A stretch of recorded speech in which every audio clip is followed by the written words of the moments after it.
이번 시간에는 수목병리학에 관련된 내용을 한번 보도록 하죠.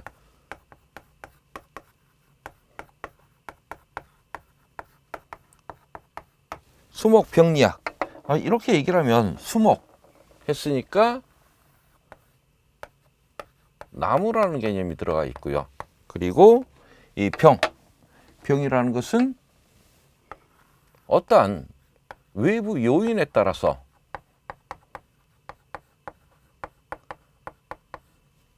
정상적인 생육을 하지 못하는 것, 이것을 어찌 보면 병이라고 이야기를 하고 있습니다. 그러한 것을 밝혀내는 그러한 학문, 이것을 우리가 수목병리학 이렇게 표현하고, 그러면 어떠한 요인이라고 표현하면 이 요인에는 크게 두 가지를 이야기를 할 수가 있어요. 어떠한 환경적인 요인이 있고요. 그리고 경우에 따라서는 이 병원체에 의한 환경 요인에 의한, 그리고 또는 이 병원체에 의한, 환경이라면 여러 가지들이 있겠죠. 그래서 환경에 의해서 발생하는 이 식물의 생육이, 정상적인 생육이 일어나지 못하는 것은 우리가 전염성을 놓고 봤을 때 비전염성 병 이렇게 표현하고요. 병원체에 의한 것들은 거의 대부분 이 전염성, 그래서 이 외부로부터 최초의 병이 발병한 이 식물체로부터 그 주변으로 퍼져나갈 수 있다. 그리고 이 환경이라고 이야기를 하면 이 환경에는 여러 가지 이 원인이 있을 수 있겠죠. 가장 가까운 게 기후 환경. 그래서 어떤 고온이라든가 이 저온, 또는 가뭄이라든가, 아니면 이 비가 너무 많이 오는 이 폭우, 또는 이 토양 환경. 토양이 이 어떤 형태로 구성되어 있느냐, 여기에 따라서도 이 식물이 많이 달라집니다. 그리고 영양 환경이라든가 광, 대기, 이런 것들에 의해서 정상적인 생육을 하지 못하는데, 이런 것들은 이 비전염성, 옆으로 전염되지 않고 이 넓은 지역에 지역적으로 이렇게 나타나는 병해가 되겠습니다. 하지만 이 전염성 병원체에서, 병원체라면 이 병을 발생하는 여러 가지 이 균, 이런 것들을 의미하고 있죠. 그래서 대표적으로 이 진균, 곰팡이라고 표현하고요. 그리고 세균, 박테리아, 그리고 파이토플라스마,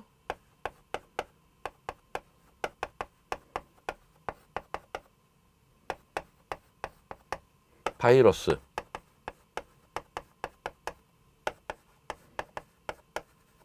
바이로이드, 이런 것들에 의해서, 그러면 세균이나 진균, 파이토플라스마, 바이러스, 바이로이드, 이러한 병원체가 식물체에 감염이 됨으로써 병이 진행되는 이러한 것들은 이러한 그 병원체들이 최초 식물체로부터 주변의 식물체로 옮겨가기 때문에 어떠한 이 전염성 병에 이렇게 표현할 수 있습니다.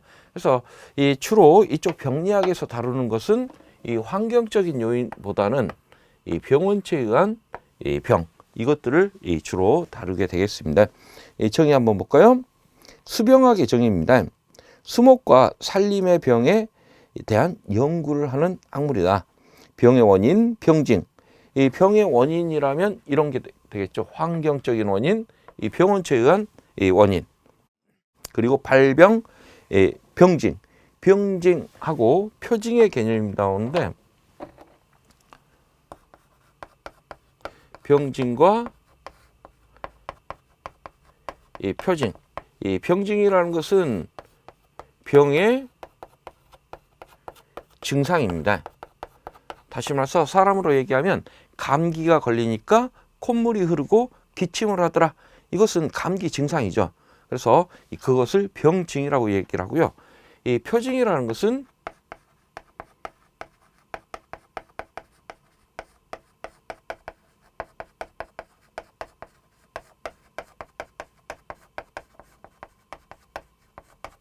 이 병원체가 환부, 병환부에 이렇게 나타나는 거. 이 병원체가 이렇게 환부에 나타나는 것은 거의 대부분 진균, 곰팡이 병인 경우가 이 표징이 많이 나타납니다. 그래서 어떤 그 병의 환부에 이 진균, 뭐 균사라든가 아니면 자실체 이런 것들이 나타나는 경우들인데 그러한 것들을 우리가 표징, 그래서 어떤 병의 증상이라든가 이 표징을 보고 아 얘가 지금 어떤 병에 걸렸구나라고 우리가 병을 진단할 수 있게 돼요. 그래서 진단의 가장 기초가 되는 것들입니다. 그리고 발병 과정이라면 어떤 이 병원체가 감염이 되고 잠복기를 거치고 그리고 이렇게 병증이 나타나는 이러한 과정들, 또 병의 발병 조건, 특정 병들이 보면 경우에 따라서는 병원체의 활동 조건들이 활동이 가장 잘 될 수 있는 이러한 병원체 증식이 가장 잘 될 수 있는 환경 조건이 있고요. 그리고 상대적으로 사람들 같아도 그러죠. 똑같이 감기 바이러스가 유행할지라도 어떤 사람은 감기에 잘 걸리고 어떤 사람은 감기에 잘 걸리지 않습니다. 그래서 이 식물체 자체의 어떤 저항성이라든가 이러한 것에 따라서 서로 이 발병 조건이 다르더라. 그리고 생리라든가 저항성 기작 그리고 예방, 치료 원리, 응용 이런 것들에 대해서 이 연구하는 학문, 이것을 우리가 수병학이라고 표현하고 있습니다. 지금 그 그림으로 이렇게 쭉 그 하나가 나오고 있는데 뭐 1번 보면 입 전문의, 이것들은 어찌 보면 이겁니다.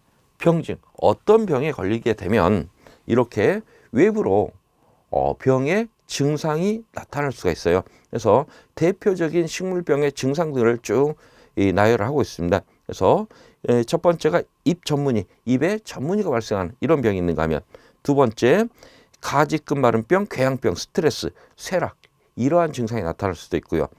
그리고 이제 3번에 겨우살이가 있는데 이 겨우살이는 그 병이라기보다는 뭐예요? 기생 식물입니다. 그래서 겨우살이 같은 경우는 자체적으로 이 토양에 뿌리를 내리고 이 양분을 흡수하는 형태가 아니고 식물체 내에 기생을 하면서 식물체로부터 이 양분을 탈취하는 이러한 형태의 생육 현상을 보이는 기생식물에 해당되고요. 4번에 시드름이라든가 유관 속 시드름, 뿌리 썩음 이런 증상이 나타날 수도 있고요. 궤양병 곰팡이의 자실체, 이 곰팡이의 자실체, 이 진균에 대한 얘기죠. 그리고 자실체가 나타났다는 얘기는 어떤 얘기예요? 표징이 나타났다는 것을 의미를 하고 있습니다. 그리고 신부와 목재 부 썩는다라는 얘기고요. 곰팡이의 자실체, 밑동성원병균의 자실체, 그리고 손상된 뿌리에서 발생하는 뿌리 썩은병의 자실체, 뭐 근두암종, 암종에서 이렇게 사람으로 이야기하면 암과 같습니다. 그래서 어떤 이 혹처럼 나타나는 것, 건축 피해로 인한 뿌리 쪼개짐, 건축 피해로 인한 뿌리가 쪼개지는 것은 어떤 병이라기보다는 환경적 요인이라고 보는 게 맞을 것 같고요.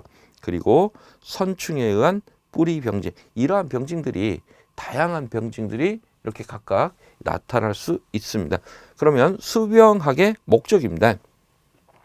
수목과 산림의 병해와 환경공해 위험으로부터 효과적으로 보호하겠다. 그래서 이 수목하고 산림, 그래서 지금 우리가 나무 의사가 다루는 파트입니다. 그래서 나무하고 산에 있는 이러한 우거져 있는 숲, 이런 것에 대한 병해하고 환경공해, 여기서로부터 보호하겠다, 이런 개념. 그리고 수목의 경제적, 사회적, 환경적인 기능을 다할 수 있도록 건강하게 가꾸고 지키기 위해서 이 수병학이라는 학문을 공부를 하겠다 하는 의미죠. 그리고 이제 그 3대 수병이 나오는데요.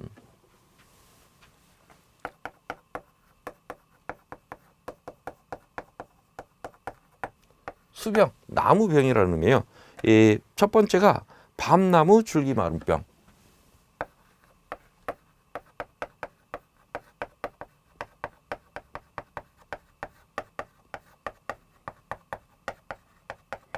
밤나무의 줄기가 마르는 병이다. 그런데 이것은 지금 잔황균, 지금 그 3대 수병의 밤나무 줄기마름병, 잣나무 털록병, 그리고 느릅나무 시드름병, 이것들의 각각 병원균이라든가 이런 것들은 자주 출제가 될 수 있으니까 기억을 해 두십시오. 그래서 이 밤나무 줄기마름병은 잔황균에 의한, 그래서 이제 그 가장 기본적인 문제가 얘가 과연 어디에 속하느냐. 그래서 이 병이 어디에 속하느냐. 잔황균이라면 이 진균, 곰팡이의 한 종류가 됩니다. 그래서 이 어디에 속하는지 이걸 물어보는 문제, 그리고 각 그 뭐 잔황균의 특징이 어떻게 되느냐, 이런 것을 물어보는 문제들이 이 곧잘 출제가 되고 있어요. 이 잔황균, 그 중에서도 엔도티아,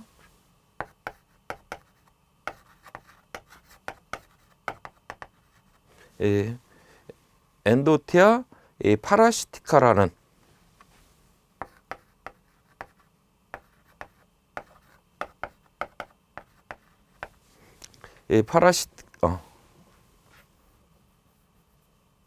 죄송합니다. 파라시티카라는 이 병원균에 의해서 발생하는 병입니다. 그리고 두 번째, 잣나무 털록병.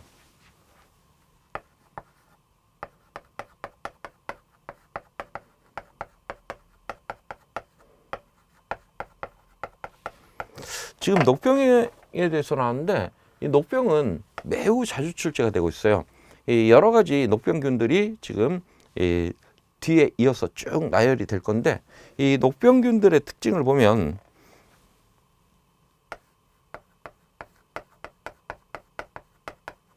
이 기주교대를 한다.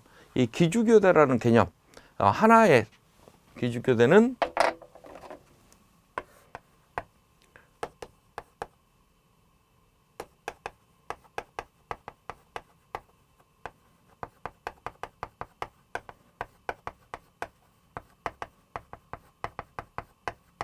한 세대를 완성하기 위해서는 기주와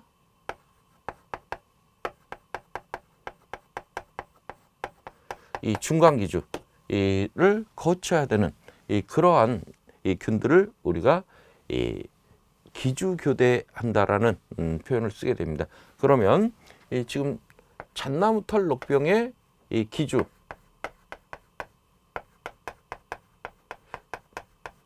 중간기주는 과연 어떻게 되느냐. 지금 기주 같은 경우에는 이 잣나무라든가, 잣나무 털록병 했으니까 잣나무가 당연히 기주가 되겠죠. 잣나무나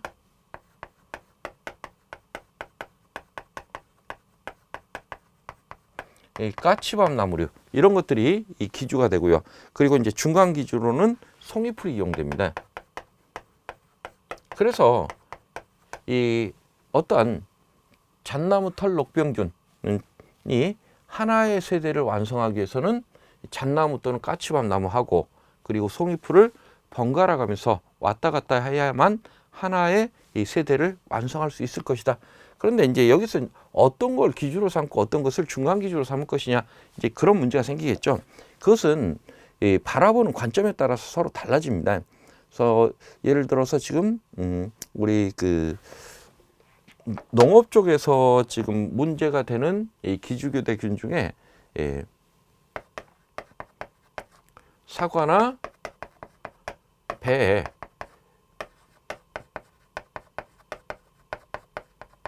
이 붉은별 무늬병이라는 병이 있습니다. 요 같은 경우에는 지금 사과나무 또는 배나무하고 그리고 향나무, 이것들이 사과나무, 배나무하고 향나무를 한 번쯤은 거쳐야 하나의 세대를 완성하는 이러한 현상을 보이게 되는데, 지금 예를 들어서 농업 쪽에서 보면 사과나무, 배나무를 기주라고 봅니다. 그래서 이 가치가 더 크게 느껴지는 쪽을 기주라고 하고, 그리고 농업에서는 향나무를 중간 기주로 봐요. 하지만 우리 이 수목 쪽에서는 어때요? 향나무가 주가 됩니다. 그래서 향나무가 기주, 사과나무, 배나무가 중간 기주, 이렇게 표현하거든요. 그래서 이 기주와 중간 기주는 바라보는 관점에 따라서 서로 다르지 꼭 네가 기주, 너가 중간 기주 이것은 아니더라라고 생각을 해 두십시오. 그리고 이런 잣나무 털녹병은 이 담자균에 의해서 이 잔황균, 담자균 하는 것은 어떤 이 진균의 생활사를 가지고 우리가 파악하는 이 분류해 놓은 분류 기준들입니다. 균 이름은 이 크로나티움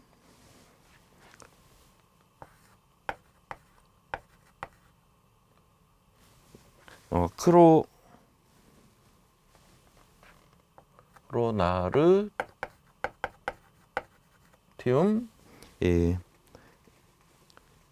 니비코라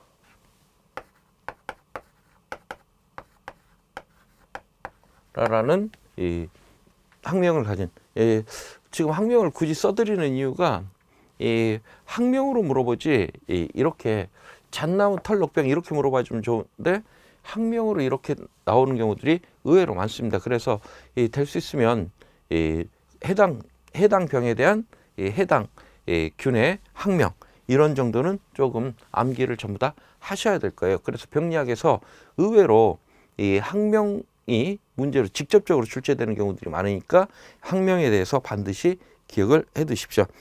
다음은 느릅나무 시드름병.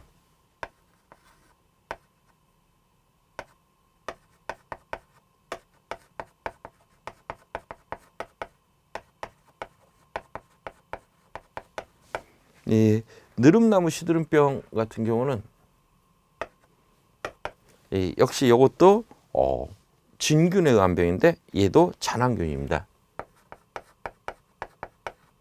그래서 잔황균에 의해서 나타나는 그러한 병이고요. 그리고 학명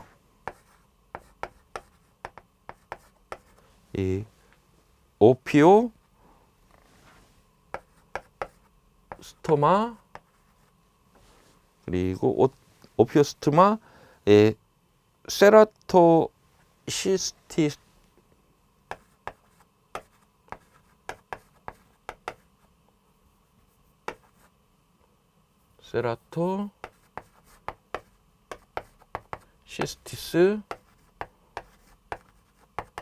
울미라는 이러한 이 학명을 가지고 있습니다. 그래서 이 학명들 조금 여러분들이 기억을 해 두시고요. 그래서 지금 여기 이렇게 밤나무 줄기 마른병이라든가 잣나무 털녹병, 이 느릅나무 시드름병 이것들이 이 세계 3대 나무에 관련된 이 병으로 이렇게 우리가 구분을 하고 있습니다. 다음은 이제 수목 병리학의 역사들이 나오는데 역사들은 큰 게 없죠. 첫 번째 테오프라투스라는 사람이 이 BC 371년부터 287년 그래서 이제 그 기원 전에 이렇게 살던 사람인데 올리브 나무를 포함한 몇 가지 식물병을 서술한 내용들이 있고요. 병의 원인을 신의 노여움으로 규정했다. 이 식물병의 원인을 이 신의 노여움으로 규정했다. 조금 비과학적인 얘기긴 하지만 이 식물병에 대해서 이렇게 최초로 이 고찰한 그러한 이 근거들을 기록을 남겨놓은 사람입니다. 그리고 두 번째 노버트 하티그라는 사람. 노버트 하티그 이 수병학의 아버지라는 그 표현을 쓰는데 이 수병학의 아버지라는 표현을 썼다라는 얘기는 수병학의 기초를 닦았다 이렇게 볼 수 있겠죠. 이 부우제중의 균사와 그 외부에 나타난 자실체의 관계를 규명했다.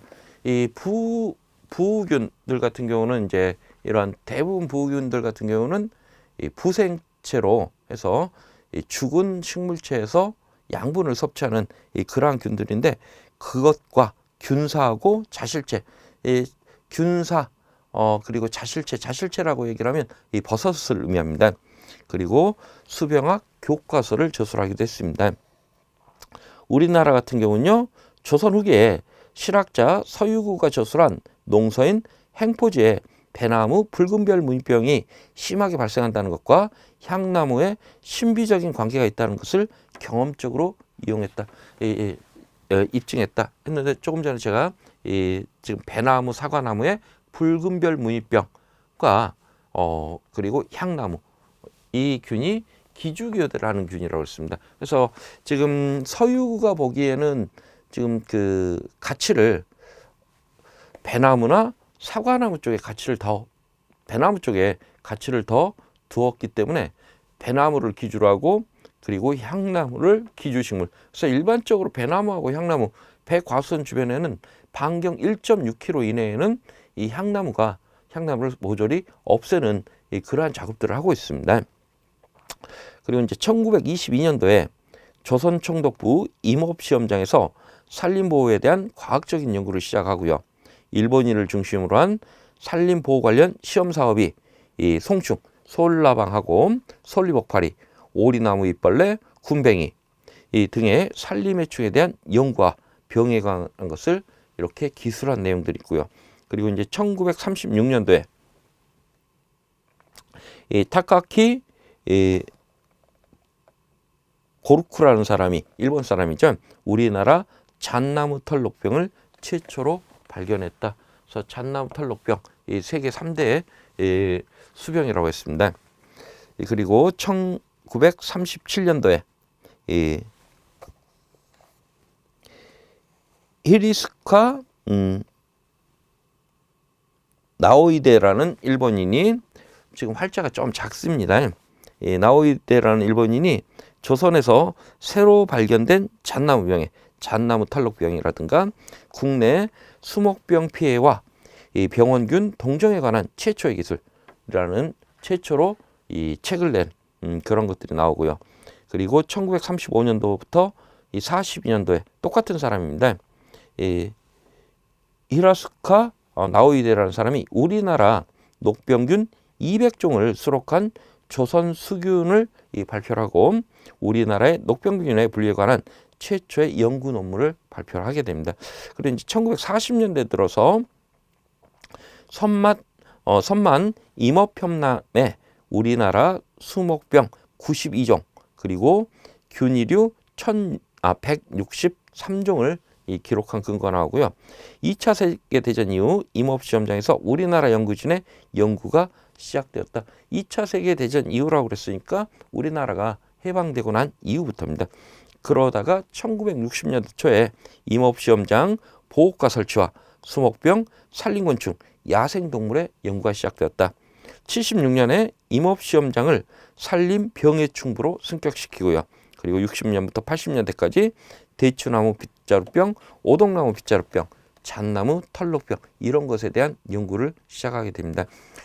우리나라 주요 수병의 발생이나 특징에 관련된 게 몇 개 나오는데 우리나라 봤더니 1945년 광복 이후에 수목병이 급증하는 현상들이 나타났습니다. 그리고 88년 소나무 제선충 같이 해외에 유입된 수목병이 증가했다. 지금 우리나라에서 이제 그 나오는 거 밤나무 줄기마름병, 이 잔황균에 의한 이 병이라고 그랬죠. 그리고 두 번째 대추나무 빗자루병하고 오동나무 빗자루병이 나오는데 지금 그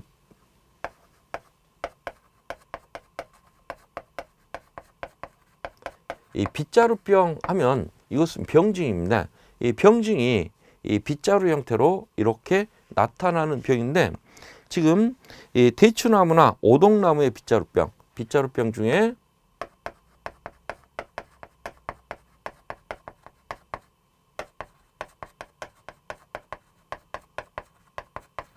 대추나무 빗자루병 그리고 이 오동나무 빗자루병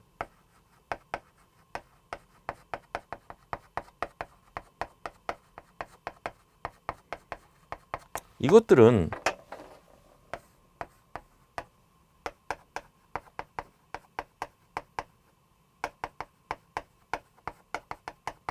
파이토플라스마에 의한 병입니다. 그런데 예외적으로 같은 빗자루병의 병증을 보이는 것 중에 이 벚나무 빗자루병이 있어요.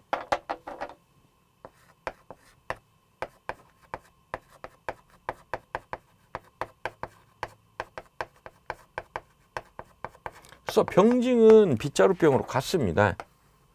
이렇게 빗자루병으로 병증은 같은데 이 대추나무나 오동나무의 빗자루병은 이 병원체가 파이토플라스마에 의한 병인데 그런데 예외로 벚나무 빗자루병은 잔황균에 의한 이 병이다. 그래서 이렇게 이 병원체가 서로 달라요. 그래서 잔황균은 이 진균, 곰팡이 한 종류라고 했습니다. 그래서 따라서 이렇게 이 동일한 병증을 보일지라도 이렇게 병원체가 서로 다른 경우들이 있을 수가 있고요. 특히나 이 빗자루병의 거의 대부분 빗자루병은 이런 이 파이토플라즈마에 의한 병인데 이 벚나무만큼은 잔황균이다. 요건 이제 이렇게 자주 출제될 수 있는 이 조건을 갖추고 있는 이 그러한 균입니다. 그리고 이제 그 파이토플라즈마가 나왔으니까 이 파이토플라즈마는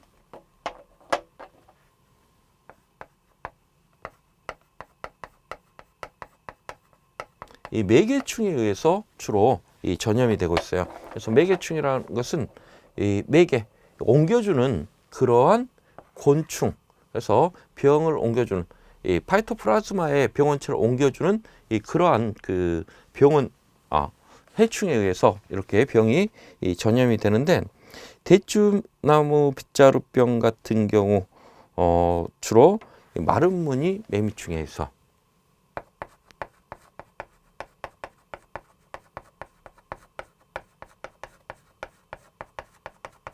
마른 무늬 매미충이라는 이 곤충이 이러한 균을 옮겨줄 것이다.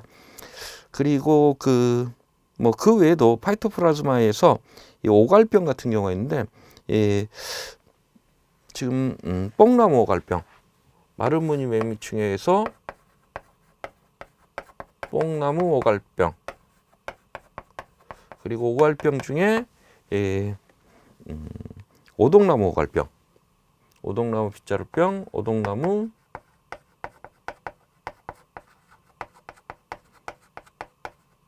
오갈병, 오동나무 오갈병의 파이토플라즈마의 매개충, 이것은 담배 장립 노림제에 의해서 담배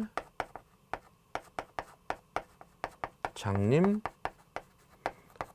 노림제라는 이 해충이 이 파이토플라즈마를 이렇게 입양시키는 이 매개충이 되고 있습니다. 그런 정도 봐두시고요. 잣나무 털녹병, 포플러 잎녹병, 이 녹병들이 많죠. 그리고 니지나 뿌리썩은병, 그리고 소나무 재선충. 소나무 재선충도 우리나라에 크게 문제가 되죠.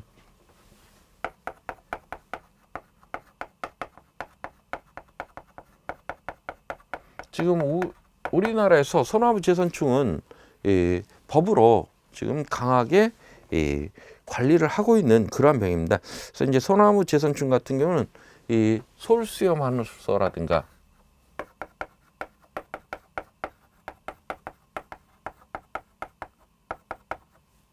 또는 북방 수염